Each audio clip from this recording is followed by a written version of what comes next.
আপনারা দেখেছেন আজকে ধানমন্ডির ৩২ উড়িয়ে দেওয়া হয়েছে। আপনারা একটা কথা মাথায় রাখবেন, জালিমের পতন যখন আল্লাহ সুনিশ্চিত করে দেয়, জালিম হাজার কৌশল করে ক্ষমতার চেয়ারে সেকেন্ড টাইম আর বসতে পারে না। আমি একটা কথা বলবো, উনি যে বাংলাদেশকে বেকার করে দিয়ে হাজার হাজার কোটি টাকা, লাখো কোটি টাকা দেশ থেকে বিদেশের মাটিতে পাচার করে মামুর বাড়ি দিল্লি চলে গেছেন, ওনার স্বামীকে আমি বলতে চাই, মোদি সাহেব আপনি সময় থাকতে বউকে ফেরত পাঠায় দেন বাংলাদেশে।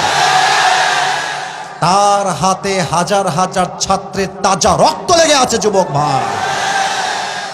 আমরা একটা কথা স্পষ্ট ভাষায় বলতে চাই, ধানমন্ডির ৩২ ভাঙলেই হবে না।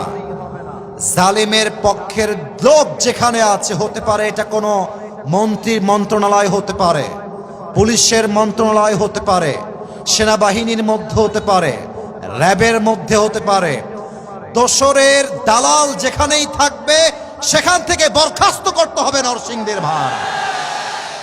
এটা আমার ফার্স্ট অফ অল, এটা আমার স্পিচ সবার জন্য।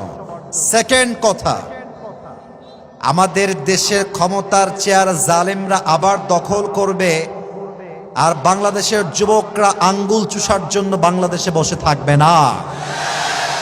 আমি স্পষ্ট ভাষায় বলতে চাই, আল্লামা দেলোয়ার হোসেন সাঈদী হুজুর বলেছেন, উনি বলে দুনিয়ার থেকে বিদায় নিয়েছেন, উনি বলতেন যে তোমরা আমাদেরকে হক কথা বললেই মৌলবাদী বলে গালি দাও, তবে আমরা মৌলবাদী গালি শুনে 2 পয়সাও হতাশ হয়ে যাই না, কারণ মৌল আসছে মূল থেকে, আমরা হলাম মূলবাদী। আর যারা আমাদেরকে মৌলবাদী বলে গালি দাও তারা হচ্ছে সব আগাবাদী। এবার নরসিংদীর যুবক ভাইরা আমাকে যুবকদের আওয়াজ দিয়ে বলবেন, গাছের আগায় শক্তি বেশি হয় না গোড়ায় শক্তি বেশি হয়? উনি বলতেন তোমরা থাকো গাছের আগায়, আমরা থাকি গোড়ায়।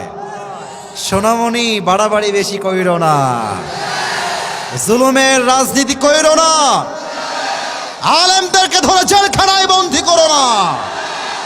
যদি বেশি বাড়াবাড়ি করো, মনে রেখো বাংলাদেশের 16 কোটি মানুষ মিলে গাছের গোড়ায় একটা ঝাঁকুনি মারবে, মামুর বাড়ি দিল্লি গিয়ে পড়বা, দিল্লি গিয়েই তারা পড়েছে। অতএব যতই আপনি মিডিয়াতে, সোশ্যাল মিডিয়ায় এসে অনলাইনে বক্তব্য দেন, আমি আমার বুকের সমস্ত শক্তিকে এক করে বলছি, আগামীর বাংলাদেশ হবে ইসলামের বাংলাদেশ নরসিংদীর ভাড়া। এটাকে রুখে দেওয়ার সাধ্য কারো হাতে নাই।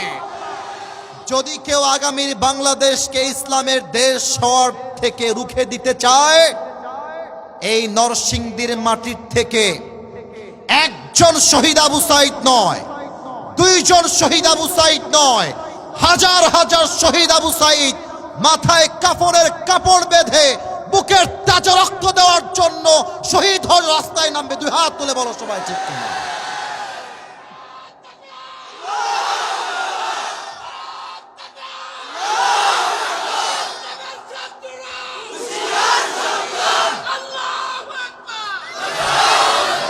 আল্লাহ এই স্লোগানকে কবুল করো, পড়েন সবাই আমিন।